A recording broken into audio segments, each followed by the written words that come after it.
Sukuna vs Dabura Karaba. Nobody asked for this fight, and yet here we are. Because once you've seen what Dabura does to Mahoraga in the first few chapters of the sequel, your brain does exactly one thing. It goes back, all the way back to the King of Curses. And it asks the one question the community keeps dancing around instead of actually answering. Would Sukuna survive this? That's what we're doing today. No hype, no copium, just the cold, uncomfortable conversation about what actually happens when the old era runs headfirst into the new one. Before we get into it, let's make sure we actually understand who we're talking about. Dabura Karaba didn't build his reputation slowly. No tragic backstory arc, no mentor dying to make him take things seriously, he just showed up. And the moment he did, every power scaling conversation in the community had to start over from scratch. His curse technique, Void Light, forces light to behave like mass, not as a metaphor, literally. Light that makes contact with you doesn't pass through anymore. It collapses, gains density, and becomes a concentrated slab of destruction that doesn't really care what you're made of. When he's fully amped, he's moving at sublight speeds. His presence alone is enough to freeze grade 1 sorcerers in place. Jutsu tried to land curse speech on him and didn't just lose the effect, he lost his entire arm. Not injured, not severed, gone from existence. No mark on the ground, nothing. Just gone. And the sorcerers of Japan already know they can't win if this turns into a full war. Cross said it himself. That's not a throwaway line. That's the story telling you exactly where this character's ceiling is before you've even seen his best move. Before you hand Dabura the trophy and close the video, we need to actually talk about what Ryomen Sukuna is. Not what the fandom remembers him as. What he actually is. Sukuna is the final answer to 1,000 years of Jujutsu evolution. Every rule, every technique, every domain mechanic. He didn't just master them, he bent them until they worked specifically for him. Malevolent Shrine is an open barrier domain. That's a painter finishing a masterpiece using thin air as the canvas. Nobody else in history pulled that off, not once. And the thing Dabura fans keep skipping in this comparison is his intelligence. Sukuna doesn't fight hard, he fights correctly. He sat inside a battle with your so-called Gojo Satoru, and instead of matching him blow for blow, he quickly picked Limitless apart the entire time. Found the crack nobody else could even see, then hit it once. Gojo fell. He did the exact same thing to Mahoraga, let it adapt, then immediately switched to something it had never encountered and used its own evolution against it. That's not strength, that's genius wearing strength as a costume. Now let's talk about attack potency, because this is genuinely where the community is losing sleep. And honestly, fair. Sukuna at full power is sitting at city-level destruction. We saw Malevolent Shrine leveling entire blocks of Tokyo, Hollow Purple leaving craters that didn't close for decades. Against literally anyone from the original series, that AP conversation ends the debate before it starts. Then Dabura shows up and rewrites the math entirely. His void-like constructs, condensed slabs of light, behaving as physical mass, are casually erasing city blocks before he's even trying. And when he actually amps it into full output, moving at sublight speeds, a single kick levels a significant chunk of a city in one exchange. The AP gap between base Dabura and base Sukuna is already uncomfortable. The moment Dabura flips the switch, it starts looking one-sided on paper. But here's where the community keeps getting this debate wrong. They're comparing peak Dabura against a Sukuna who's just standing there letting it happen. And that version of Sukuna doesn't exist. The speed argument is real though, and it's hard to handwave. Eyeballing every single Sukuna speed feat puts him at a Mach 15 absolute ceiling. Dabura moving at even 1% the speed of light laughs at Mach 15 from across the room. That's not a gap, that's a canyon. And on pure AP scaling alone, Dabura wins this so comfortably it's almost not worth making a video about. But here's the fan theory the community has been quietly sitting on, and it's actually a good one. Sukuna's world-cutting slash doesn't hit you. It cuts the space you're occupying. That's the distinction that matters here. It's not a physical attack that needs to match your durability. It's not a beam that has to outspeed your reflexes. Sukuna draws a line through the painting. The painting gets cut.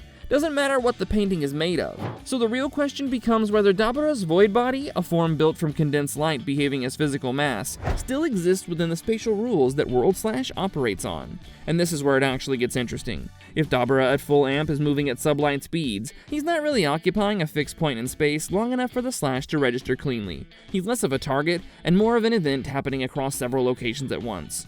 But, and this is the but that Sukuna fans need to hold on to tightly, World Slash doesn't need a stationary target. It needs a predictable one. And Dabura, for all his overwhelming power, is not subtle.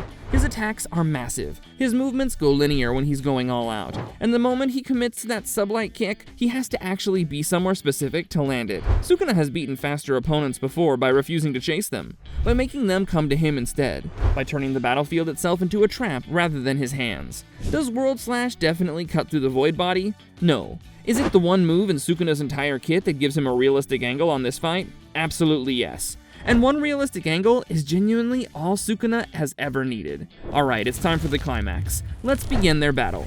Dabura doesn't wait. That's the first thing you need to understand about how this fight opens. No posturing, no speech, no moment where both fighters size each other up. The second this becomes real, he's already moving. Sublight kick, one exchange. Half a city block just gone. And Sukuna is standing in the crater staring at where the attack came from, like a man who just realized the weather changed without warning. Round 1 goes to Dabura, and it isn't particularly close. Sukuna takes damage he hasn't absorbed since Gojo. Real damage. The kind that forces him to burn reverse cursed energy immediately just to stay functional. And every Dabura fan in the comments is already typing their victory post right now. Slow down, because Sukuna just got the only thing he actually needed from that exchange. Information. He felt how void light moves, felt the weight of condensed mass making contact, felt the trajectory, the commitment arc of that sublight kick. One hit, and Sukuna's brain is already building the dissection. Round 2 looks completely different. Sukuna stops trying to match the speed, stops reacting entirely, and instead does something that looks genuinely insane from the outside. He baits. Opens Malevolent Shrine not to trap Dabura inside it, but to force a specific response. Dabura blows through the open barrier exactly like you'd expect. Exactly like Sukuna needed him to.